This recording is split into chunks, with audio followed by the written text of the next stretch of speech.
माधवी का वृंदा पर अत्याचार। फिर एक बार फूटा वृंदा पर माधवी का गुस्सा। जी टीवी के सीरियल तू ही रे दिल में वृंदा घर लौटी है और वो काफी खुश भी है। ऐसे में माधवी पहले तो वृंदा को खाने के लिए इनवाइट करती है, उसे डाइनिंग टेबल पर बिठाती है। हालांकि ये देखकर वृंदा काफी शौक में है कि अचानक स्वाति की मम्मी माधवी को ये हुआ क्या है। लेकिन फिर थोड़ी देर बाद माधवी का असली रूप सामने आता है। भाई वृंदा खाना खाने के लिए मना करती है, लेकिन जबरन देखिए कैसे माधवी गुस्से में वृंदा के मुंह में खाना ठूस रही है, जिस वजह से वृंदा का हाल बेहाल हो गया है। और खाना ठूसते ठूसते माधवी वृंदा को कड़वी बातें भी सुना रही है। बाहर से आई हो, थक के आई हो, भूख तो लगी होगी सब। नहीं मुझे भूख नहीं है अभी। अरे बाद में कैसे? तुम इतनी इम्पोर्टेंट हो इस घर के लिए, पता है तुम्हें? इतनी इम्पोर्टेंट हो कि स्वाति ने अपने ससुराल में जाके तुम्हारे लिए हेल्प मांगी है। तो तुम खाना खाओ, तुम खाना खाओ, जैसे मेरी खुशियां खा गई हो वैसे खाओ। ये लो मुंह खोलो, कम कम कम खाओ खाओ खाओ खाओ।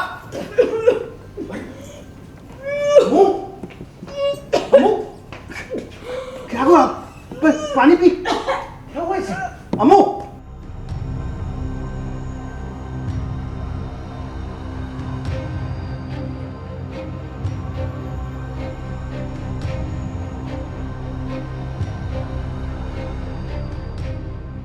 माधवी को पहले तो गुस्सा है कि वृंदा यहाँ पर है, अम्मू यहाँ पर है, स्वाति उसको लेकर आई है और हमारे घर में वैसे ही कलेश उसकी वजह से होते रहते हैं। अब स्वाति ने अम्मू को संजू के घर पे इन्वॉल्व कर दिया है और संजू के घर पे भी जाके उसने संजू को बोला है कि उसकी कोई ज्वेलरी गुम हो गई है तो पुलिस स्टेशन में जाके ढूंढो ये वो, और माधवी को ये पता चल जाता है। अभी ये लोग भी ऐसे समझ में नहीं आता। मैं खुद लॉयर हूँ, अगर मेरे पास आते तो मैं फटाक से ढूंढ के देती, पर नहीं, स्वाति को जाना था संजू के पास और फिर संजू जाएगा पुलिस स्टेशन और वो पता करेगा जो भी है। पर माधवी को लगता है कि इसमें अम्मू की गलती है, कि अम्मू की वजह से अभी ये बात उसके ससुराल तक पहुँच गई है। फिर माधवी छोड़ेगी थोड़ी ना, टॉर्चर जो भी हो निकालूंगी तो सही मैं इसको बिकॉज माधवी ने एक चीज़ ठान ली है तो करके तो रहेगी वो, पर कैसे करेगी वो देखना इंटरेस्टिंग होगा। भाई माधवी वृंदा को टॉर्चर कर ही रही होती है कि तभी वहाँ पर मोहन जी आ जाते हैं, जो देखिए वृंदा को बचा रहे हैं। लेकिन उस पर भी माधवी शांत नहीं हुई, वो वृंदा के लिए कड़वी बातें बोल ही रही है और मोहन जी वृंदा की ढाल बनकर खड़े हैं। और ऐसे में वृंदा के आंसू रुकने का नाम नहीं ले रहे। भाई उसकी तो गलती भी कुछ नहीं है, लेकिन माधवी उस पर ही सभी चीजों का इल्जाम लगाई जा रही है, क्योंकि स्वाति की जिंदगी में परेशानियां हो रही हैं और उसकी वजह सिर्फ और सिर्फ वृंदा ही है, ऐसा माधवी को लगता है। प्लीज उसकी हालत तो देखिए आप। उसकी हालत देखूं? मैं हमारे घर की हालत देख रही हूँ। जब से ये इस घर में आई है सिर्फ कलेश होता है इस घर में, और रीजन ये होती है।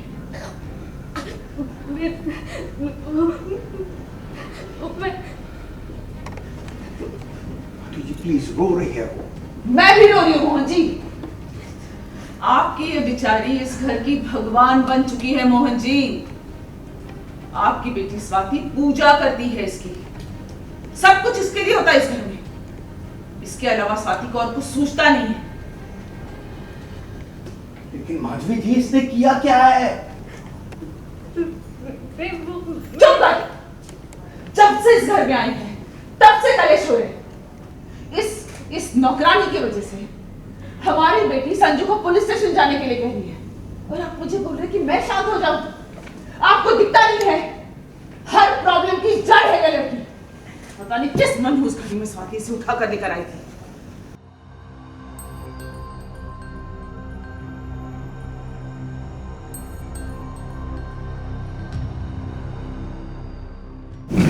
अभी भी वक्त है मुझे अपनी बेटी को समझाइए, ये लड़की नहीं हो सकती, रास्ते से उठ के आई हुई लड़की है।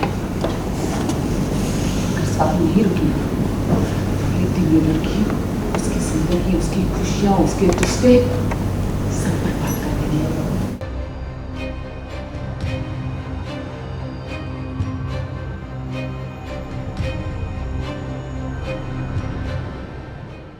ये तो रही सीन की बात, लेकिन बात करें बिहाइंड द सीन की तो देखिए, रियल लाइफ में माधवी जितनी कठोर है, रियल लाइफ में गौरी टोंग उतनी ही नरम दिल है। तभी तो सीन कट होते ही कैसे वो वृंदा यानी प्रियांशी का चेहरा साफ कर रही है। असल में इनका उपवास है और ऐसे में अन्न का दाना मुंह में जाना सही नहीं है, लेकिन सीन तो फिल्माना है, इसीलिए बिहाइंड द सीन देखिए कैसे गौरी प्रियांशी की केयर करती नजर आई। देखो हम क्लासी लोग हैं, हम चक्के वटके नहीं देते, हम पेट फुल करके टॉर्चर करते हैं। इन अवे बेचारी प्रियांशी को टॉर्चर हो रहा था आज, बिकॉज उसका फास्ट है, हम तीनों का फास्ट है। एक्चुअली मैं, स्वाति और प्रियांशी मतलब अम्मू, हम तीनों का मंडे का फास्ट होता है और उसका फास्ट है, उसके मुंह में खाना ठूसना था। सो मुझे भी बहुत अजीब लग रहा था करते हुए, बिकॉज ऑफकोर्स व्रती लोगों को समझ में आते दूसरे व्रती के ऐसे, तो हम शॉर्टकट होते सब क्लीन कर रहे थे, सफाई कर रहे थे, बट उसने बहुत अच्छा किया। खैर सीन की बात करें तो अब माधवी हाथ धोकर वृंदा के पीछे पड़ी हुई है। अब देखना होगा कि कहानी में और कौन कौन से नए तमाशे होते हैं। मुंबई से कुणाल उपाध्याय के साथ ब्यूरो रिपोर्ट।